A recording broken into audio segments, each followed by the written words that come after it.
Welcome friends, welcome in 10th Baba MP YouTube channel. दोस्तों, इस video के माध्यम से हम क्लास 10th का साइंस जिसका चैप्टर नंबर 2 सेशन 2023-24 के लिए वन शॉट क्रिएट किया जा रहा है, क्योंकि इस चैनल के माध्यम से आपको सिर्फ वन शॉट पढ़ाए जाते हैं। तो मेरी आपसे रिक्वेस्ट है, अगर आप 10th क्लास के विद्यार्थी हैं तो इस चैनल पर आपको कक्षा 10th साइंस और मैथ के जो वन शॉट है वो अवेलेबल करवाए जाएंगे। और जो साइंस का या फिर मैथ का जो वन शॉट रहता है दोस्तों, वो ओनली ऑन इम्पोर्टेंट क्वेश्चन के बेस पर रहता है। यानी हम वन शॉट को पढ़ा रहे हैं, लेकिन वही चीज़ पढ़ा रहे हैं जो आपके एग्ज़ाम में आने के लिए सबसे ज़्यादा इम्पोर्टेंट है। क्योंकि आपने चैप्टर को तो पढ़ ही लिया होगा, लेकिन बार बार वही चीज़ बेसिक किसी वीडियो को अगर आप देखेंगे तो दिमाग ख़राब होगा और आप बोरिंग भी हो जाएंगे। तो आपके चैप्टर 2 के जो इम्पोर्टेंट क्वेश्चन है वो इस वीडियो में मैंने इंक्लूड किए हैं। उसी प्रकार हमने चैप्टर 1 का भी पढ़ा दिया है और धीरे धीरे हम सारे वन शॉट अवेलेबल करवा देंगे। बस आपसे रिक्वेस्ट है कि आप चैनल के माध्यम से जुड़ जाइए। तो बिना वक्त ख़राब किए पहला क्वेश्चन कवर करते हैं, जो कि इम्पोर्टेंट क्वेश्चन है। क्वेश्चन है, पीतल एवं तांबे के बर्तनों में दही एवं खट्टे पदार्थ क्यों नहीं रखने चाहिए। तो आपको पता है कि जो ये पीतल और तांबे के बर्तन हैं, इन बर्तनों में अगर आप दही या खट्टे पदार्थ रखेंगे तो कुछ विषैले यौगिक या रसायन वो बन जाएंगे, जो कि आपके सेहत के लिए हानिकारक होंगे।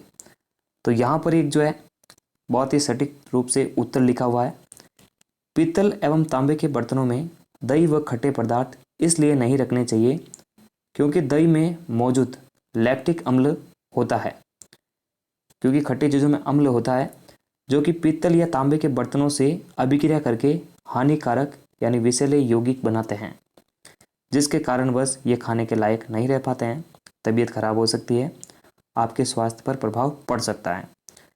उसके बाद में दूसरा इंपॉर्टेंट क्वेश्चन है कि धातु के साथ अम्ल की अभिक्रिया होने पर सामान्यतः कौन सी गैस निकलती है। एक उदाहरण के द्वारा समझाइए, इस गैस की उपस्थिति की जांच आप कैसे करेंगे। तो वैसे तो सिंपल सी जानकारी है, जब भी धातु अम्ल के साथ रिएक्शन करता है तो हाइड्रोजन गैस बाहर आती है। तो यहाँ पर इसको अपन रिएक्शन के माध्यम से समझ सकते हैं। जैसे कोई धातु है, ठीक है ना। देखिए यहाँ पर थोड़ा सा मिस प्रिंटिंग हो चुका है। यहाँ पर क्वेश्चन में कह रहा है कि धातु की अम्ल के साथ में, यहाँ पर जिंक है लेकिन NaOH है, जो कि सोडियम जिंकेट बना रहा है। लेकिन हम एक अम्ल का उदाहरण लेते हैं, ठीक है ना। जैसे देखना आप इसको, तो एक छोटी सी जो बेसिक रिएक्शन है इसको अपन लिख सकते हैं।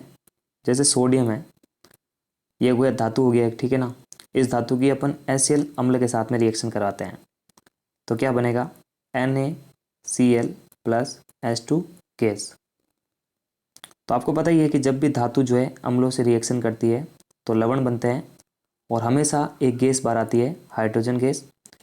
तो इसके लिए अपन जांच कैसे कर सकते हैं, हम क्या करेंगे, एक जलती हुई मोमबत्ती इसके पास ले जाएंगे। जो भी पात्र होगा ना जिसमें अपन सोडियम और अम्ल को मिलाएंगे तो गैस बाहर आएगी। तो उस पात्र के आसपास अगर आप कोई जलती हुई मोमबत्ती ले जाएंगे तो पट पट की ध्वनि यानी जो पॉप ध्वनि है वो उत्पन्न होगी। तो पता लग जाएगा कि वहाँ पर हाइड्रोजन गैस बन रही है। अगला इंपॉर्टेंट क्वेश्चन है, अम्ल का जलीय विद्युत माफ करेगा अम्ल का जलीय विलयन क्यों विद्युत का चालन करता है। तो इसका रीजन सिंपल सा है, क्योंकि अम्ल का जलीय विलयन विद्युत का चालन इसलिए करता है क्योंकि अम्ल जलीय विलयन में H+ आयन उत्पन्न करते हैं, जिसके कारण ये विद्युत धारा का प्रभाव वहाँ पे उत्पन्न हो जाता है। तो सिंपल ही है, H+ आयन के कारण, ठीक है। नेक्स्ट क्वेश्चन है, जब सोडियम हाइड्रोक्साइड विलयन में अधिक सारक मिलाते हैं तो हाइड्रोक्साइड आयन की सांद्रता कैसे प्रभावित होती है। तो आपको पता है कि जो OH आयन होता है वो सार का होता है। तो सिंपल है, अगर आप और OH सारक मिला देंगे उसके अंदर, या फिर अधिक मात्रा में सारक मिला देंगे, क्योंकि देखिए सोडियम हाइड्रोक्साइड ऑलरेडी एक सारक है और इसके अंदर अगर आप और अधिक सारक मिलाएंगे तो फिक्स है कि जो OH आयन की मात्रा है वो बढ़ जाएगी, यानी जो उसकी सांद्रता है वो बढ़ जाएगी। आगे बढ़ते हैं। ये थोड़ा अच्छा क्वेश्चन है। आपके पास दो विलेन है ए और बी, ठीक है ना। ए के पीएच का मान 6 है तो कि बी के विलेन का पीएच मान 8 है। किस विलेन में हाइड्रोजन आयन की सांद्रता अधिक होगी? इसमें से कौन सा अम्लीय है और कौन सा क्षारकीय है? तो आपने पीएच स्केल को तो पढ़ा ही होगा, 0, 7 और 14 यानी 14। अब आपको पता है कि जैसे ही पीएच का मान घटता है तो ये अम्लीय बन जाता है, और पीएच का मान बढ़ता है तो ये क्षारक का रूप लेता है या फिर क्षारक की पहचान करवाता है। तो यहाँ पर आप देख सकते हैं पीएच का मान कम किसका है? विलेन ए का है, जबकि पीएच का जो मान है 7 से अधिक है, किसका है? वो आप देख सकते हैं बी विलेन का है। तो आपको पता है इसमें से H+ आयन की यानी सबसे ज़्यादा जो सांद्रता है वो किसकी ज़्यादा अधिक होगी? वो सिंपल सी बात है, क्योंकि जो 6 हैं वो 7 से कम है और कम पीएच मान है तो वो अम्लीय है, और जो अम्लीय होगा उसके अंदर ही जो है हाइड्रोजन की आयन की जो मात्रा है वो अधिक हो सकती है। तो यहाँ पर अपन लिख सकते हैं कि विलेन ए में जो है H+ आयन की सांद्रता अधिक है, क्योंकि जिसका जितना पीएच कम होता है उसके अंदर H+ आयन की सांद्रता अधिक हो जाती है और वो उतना ही अम्लीय होता है। नेक्स्ट क्वेश्चन कह रहा है H+ आयन की सांद्रता का विलेन की प्रकृति पर क्या प्रभाव पड़ता है? तो जैसे जैसे अपन हाइड्रोजन आयन की सांद्रता बढ़ती है तो विलेन अधिक और अधिक अम्लीय हो जाता है। आपको पता ही है जब H+ आयन बढ़ेंगे तो जो विलेन है वो ज़्यादा अम्लीय हो जाएगा, और अगर OH- की आयन है और उसकी सांद्रता अधिक हो रही है यानी संख्या बढ़ रही है तो वो जो विलेन है वो और अधिक क्षारकीय हो जाता है। उसके बाद आप देख सकते हैं CaOCl2 यौगिक का प्रचलित नाम क्या है? तो विरंजक चूर्ण है, ये बहुत ही इंपॉर्टेंट है, ध्यान रखिएगा। अगला सवाल क्या कह रहा है आप देख सकते हैं, उस पदार्थ का नाम बताइए। उस पदार्थ का नाम बताइए जो क्लोरीन से क्रिया करके विरंजक चूर्ण बनाता है। तो वो एकमात्र पदार्थ है शुष्क बुझा हुआ चूना। बुझा हुआ चूना है, बिना बुझा हुआ नहीं है, ठीक है ना। जैसे बिना बुझा हुआ तो ये रहता है और बुझा हुआ हो जाता है ये वाला, ठीक है ना। कठोर जल को मृदु करने के लिए यानी मृदु करने के लिए किस सोडियम यौगिक का प्रयोग होता है? तो आपको ध्यान रखना है सोडियम कार्बोनेट, ठीक है ना, Na2CO3। Next plaster of Paris जल के साथ अभिक्रिया करके, मतलब प्लास्टर ऑफ पेरिस की जल के साथ जो रिएक्शन होती है तो उसकी अभिक्रिया का समीकरण आपको लिखना है।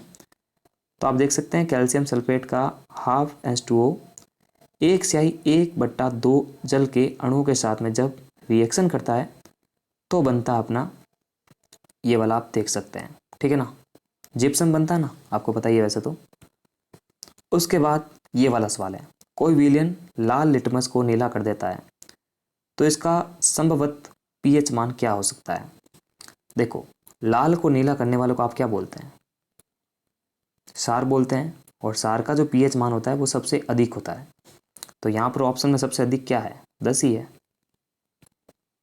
कोई विलेन अंडे के पीसे हुए कवच से अभिक्रिया करके एक गैस उत्पन्न करता है जो चूने के पानी को दूधिया कर देती है यानी दूधिया कर देती है, तो वो विलेन कौन सा हो सकता है? तो आपको यहाँ पर बताना पड़ेगा ये विलेन कौन सा हो सकता है। तो इसका आंसर आप याद रखिएगा, इसका आंसर है इस विलेन का नाम जो है वो HCl होगा, ठीक है, जो कि अंडे के पीसे हुए कवच से अभिक्रिया करेगा और चूने के पानी को दूधिया करेगा। कैल्शियम कार्बोनेट का कवच बना होता है। और उसके बाद आप देखिए नेक्स्ट जो क्वेश्चन है वो कह रहा है, प्लास्टर ऑफ पेरिस को आर्द्ररोधी बर्तन में क्यों रखा जाना चाहिए? इसकी व्याख्या कीजिए।